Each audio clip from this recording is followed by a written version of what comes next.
Welcome back to another episode of Let's Build Twitter. We are currently on episode 107. And as always, if you guys are interested in getting access to the private repository of this code, all you have to do is go ahead and go down below and click on the join channel membership icon. Once you join the membership called Let's Build Twitter, go to my channel and go ahead and comment your GitHub username on the post there, and that will get you full access. Of course, you can always follow along and support by liking and subscribing. Now let's hop into what we work on today. And in today's episode, we start working with creating posts, starting out setting up the proper interfaces to model the posts on the front end. Then we set up our post slice to be able to initialize our post when the user activates the form, as well as updating the post when the user is typing into the form. Finally, we set up the async thunk for sending the post to the backend and the submit post function, which dispatches that action and resets the form to the default state. As always, I'm Ethan, or Unknown Coder, and let's hop straight into development. Now that we have our miscellaneous tasks that we need to finish done, we can start working on posts. So I'm going to go ahead and clear out of this. Let's go ahead and go into our global interfaces and let's set up a couple of things for our posts. So down here at the bottom, I'm going to go ahead and say export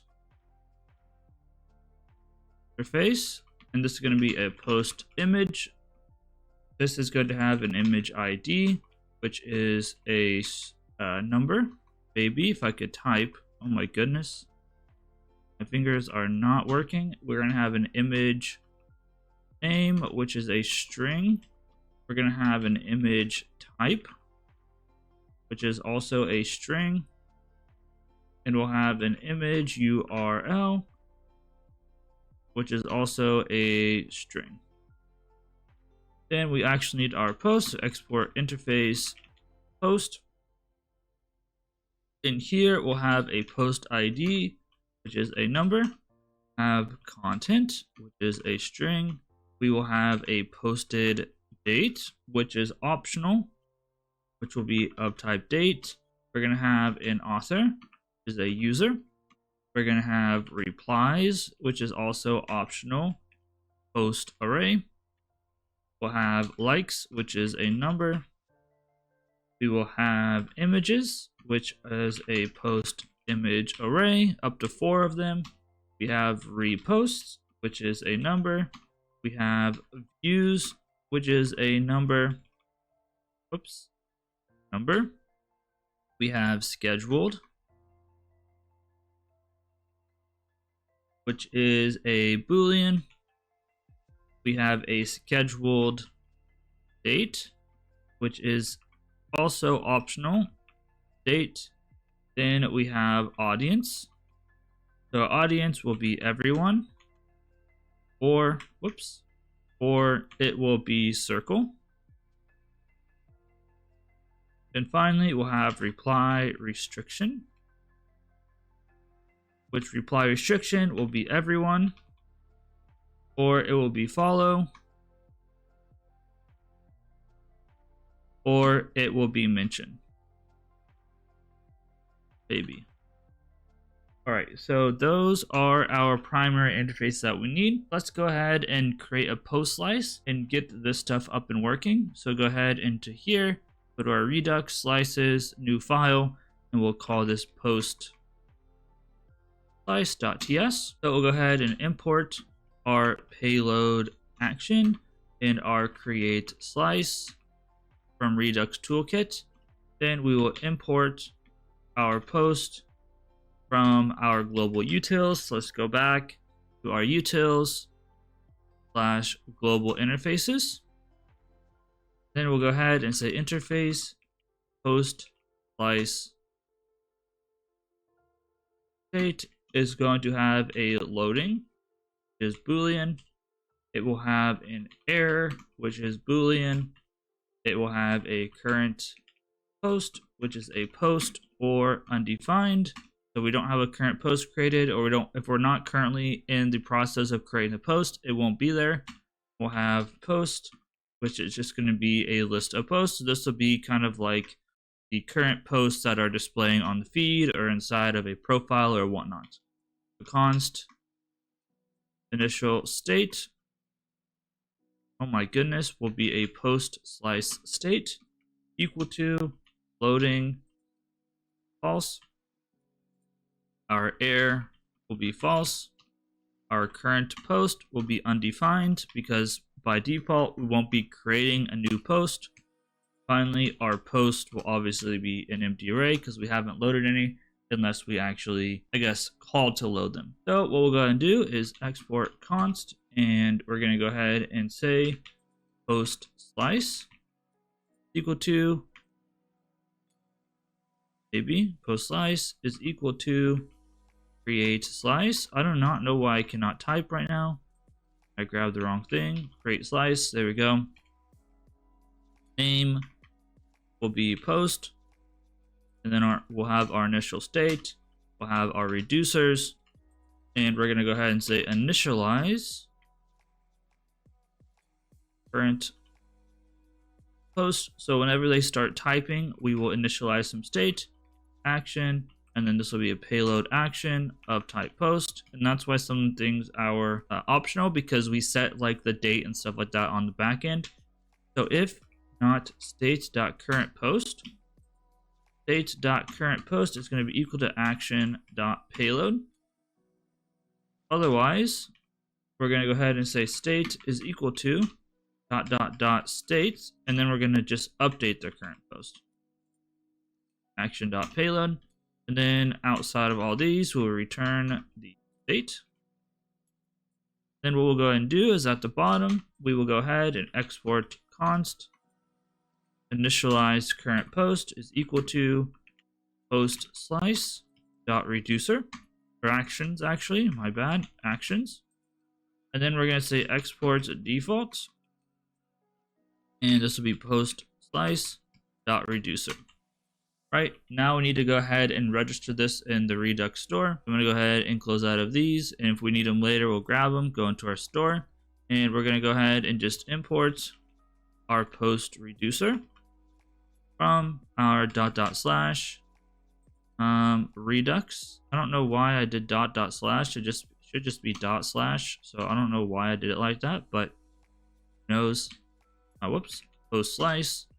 Then we'll go ahead and throw post reducer in there, and that should be good to go as well. So now we can actually go ahead and create a post. So now we need to go back into our feed post creator. So if we come in here, let's close out of our store, and we'll go into our features and go to our feed and feed post creator, and then go into our feed post creator. So right now, whenever we write on here, on change goes to auto grow, and auto grow sets some of this stuff. What we want to do is whenever we activate, want to go ahead and set up a new post. So we're going to go ahead and wrap this inside of curly braces because we're going to have some extra logic. And we're also going to go ahead and import our use dispatch, our use selector. We're going to import our app dispatch and our root state. And we're also going to import our initialize current post. So whenever we click on the area that will basically start the post, we're going to initialize the post. I'm going to say if state.user, we need to set up our user, so let's do that. So we'll say, put it above our ref, const state is equal to use selector, and we'll say state, root state, we'll pass our state, const dispatch is an app dispatch is equal to use dispatch. All right, so now we'll say state.loggedInUser. State.user.loggedIn. So if we have a logged in user, then we're going to say let p be a post equal to, and we're going to have a post ID of 0. We'll have a content of empty. We're going to have an author of state.user.loggedIn.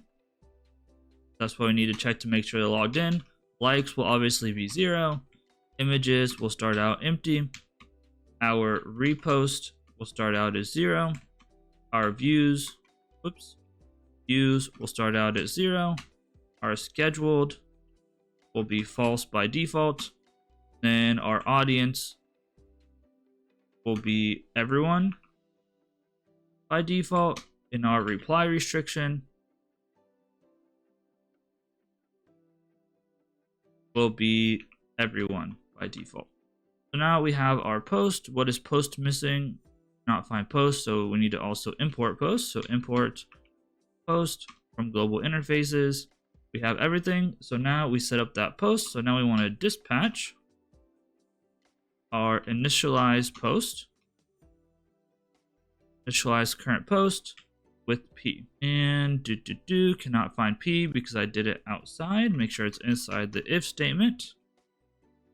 There we go. So now we dispatch that post, and now we can actually go ahead and make it so that whenever we type or change something, we can go ahead and update it. So let's go back into our slice and go back into Redux and slices and post slice. Probably should just keep this open, but first we need a new interface, and this will be called update post payload.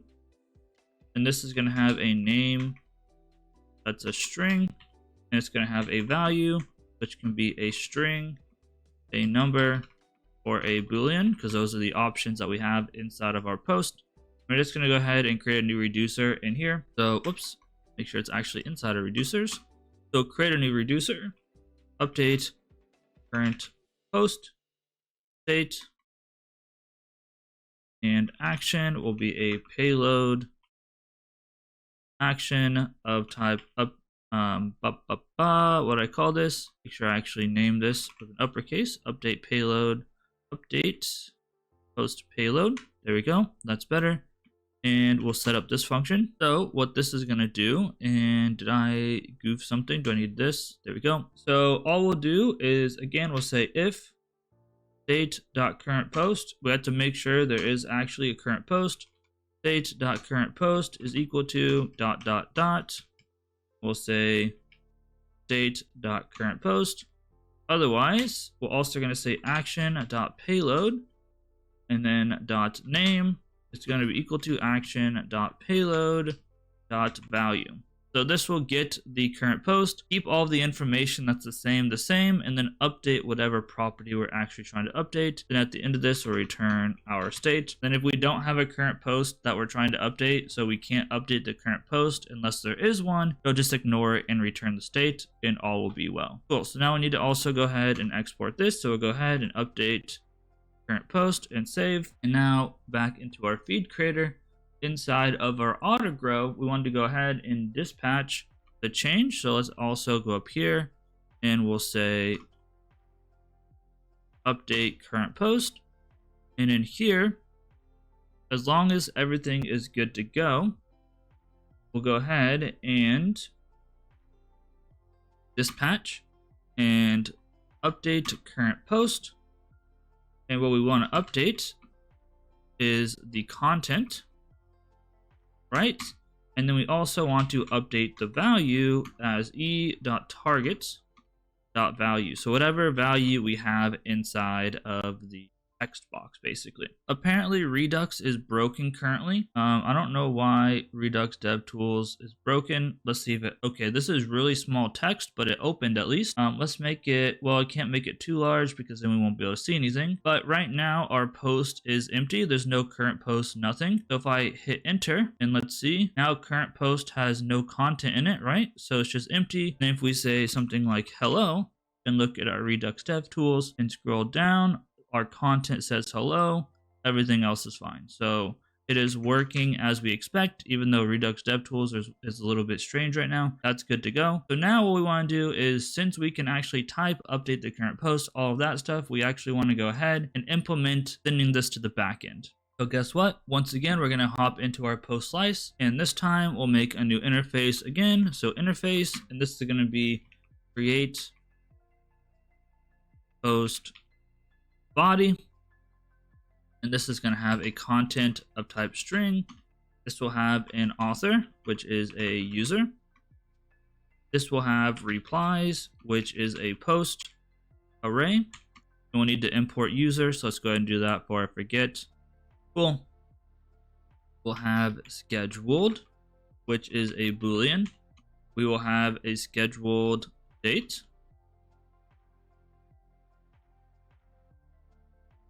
which is a Boolean or undefined. I don't remember why I made this decision, but I'm sure there's a reason behind it. Our audience will once again either be everyone or it can be circle. That way we can match what we have on the back end. Our reply restriction will be everyone. Whoops. Or circle. Or mention.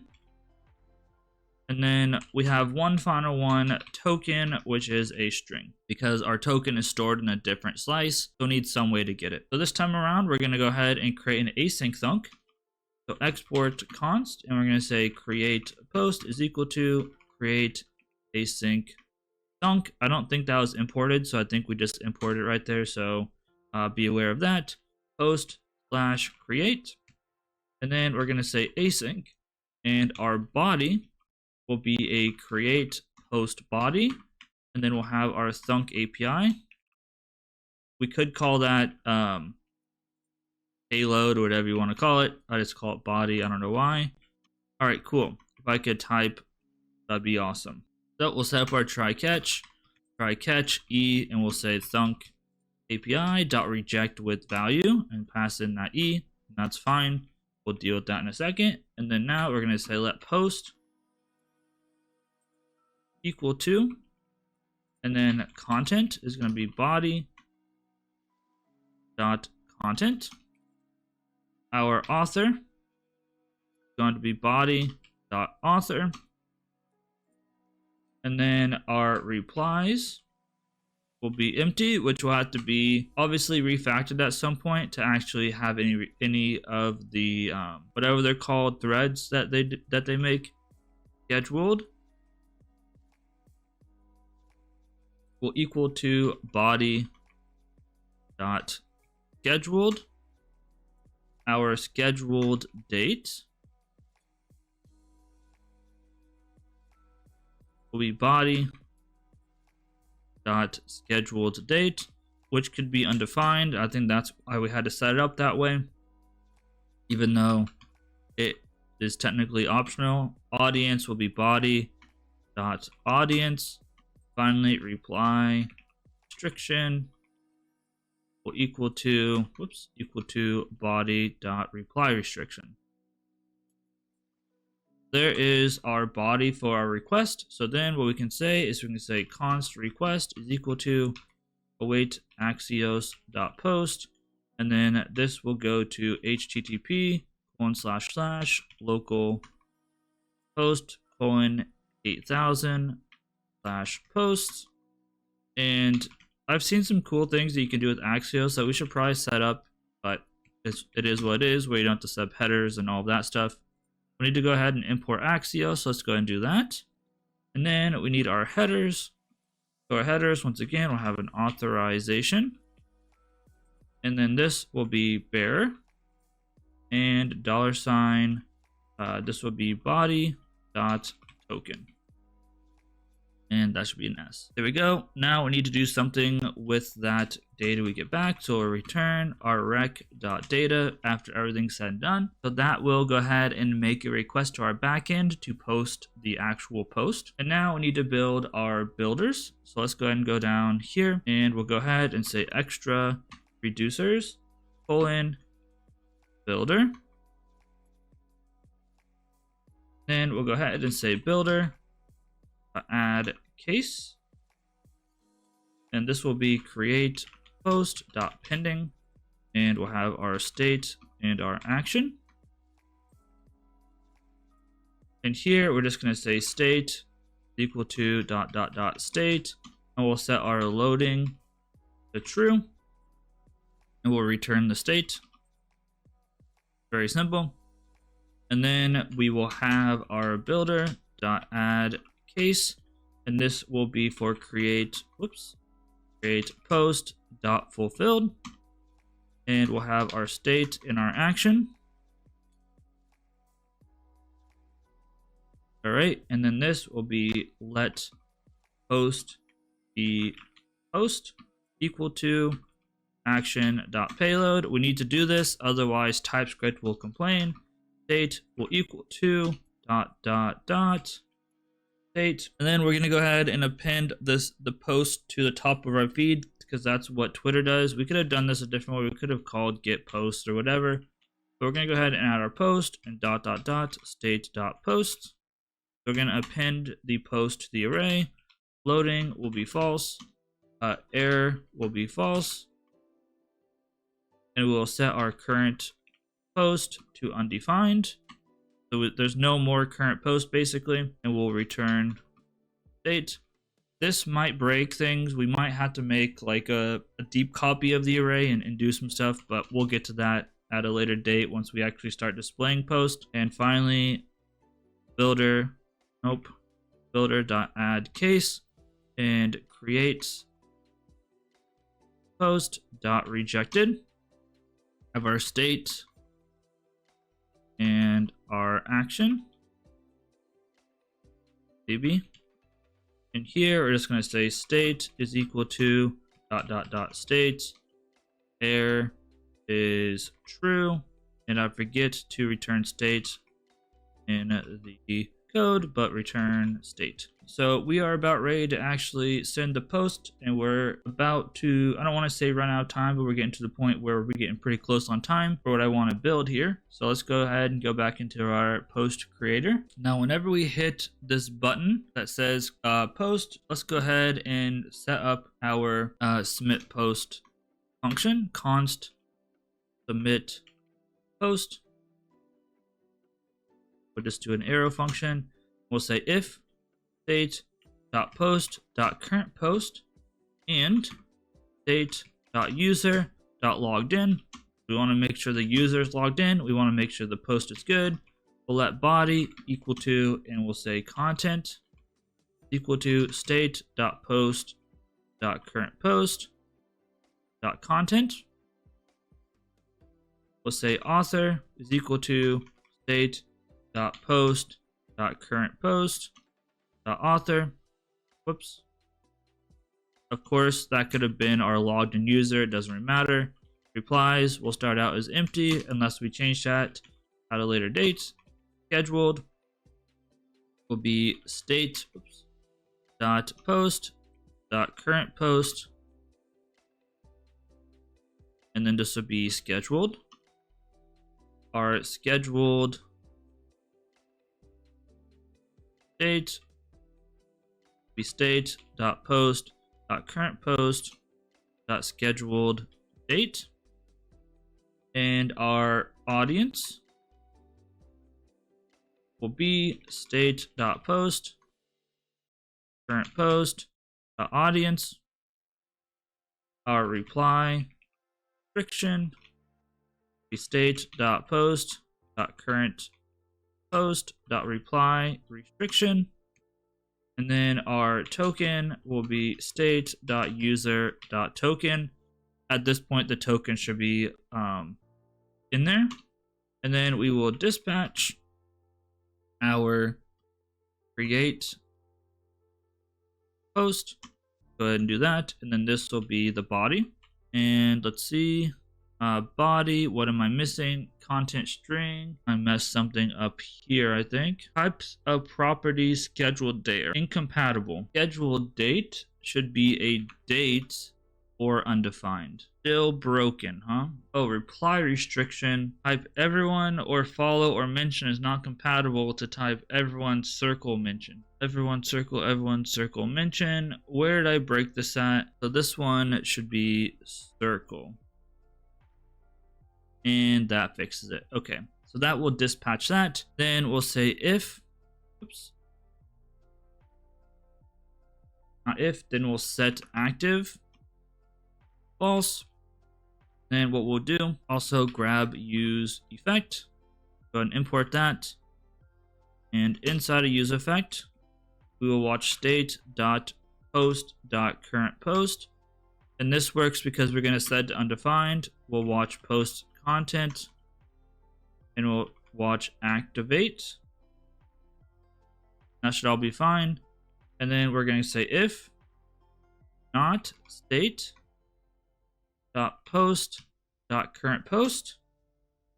We're going to go ahead and set post content to be nothing.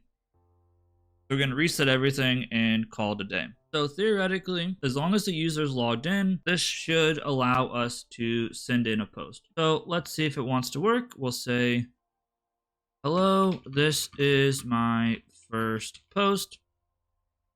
Send. Okay, that's not a good sign. No console errors. What about Redux? Let's check Redux real quick. Redux. Oh, you know what? We have to add the on click. Duh. So on click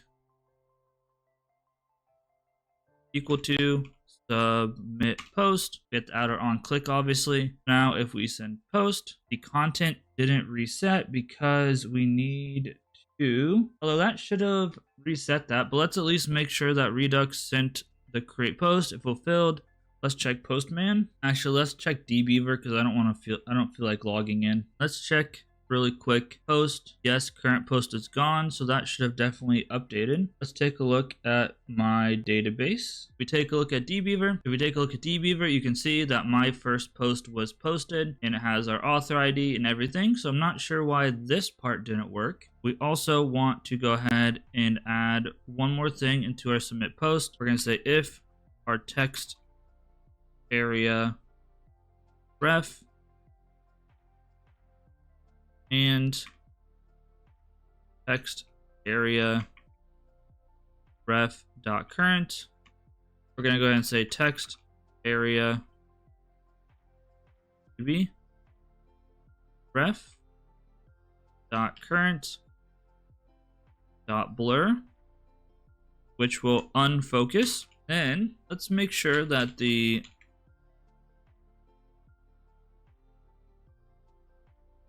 post content is actually getting reset.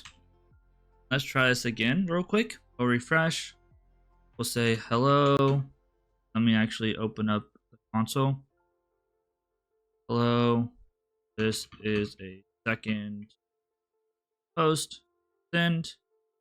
Okay, it is getting reset. I think that we need to set a value or something that I'm missing inside of our text box probably. What we could probably say is something like this.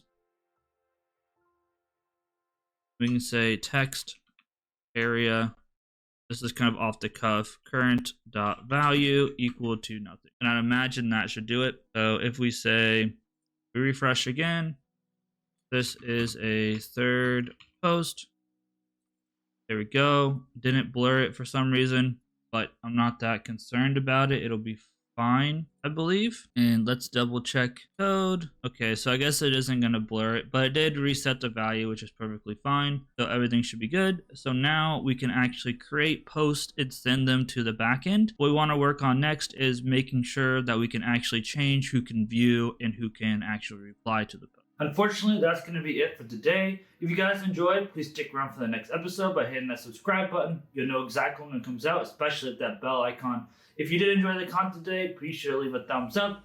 If you did enjoy it, leave a thumbs down. Either way, it helps out with the algorithm all the same. And finally, if you have any suggestions or feedback for me, make sure you leave a comment down below. With that being said, I appreciate you all for watching. Stay tuned for the next episode. Peace out, guys, and I'll see you in the next one.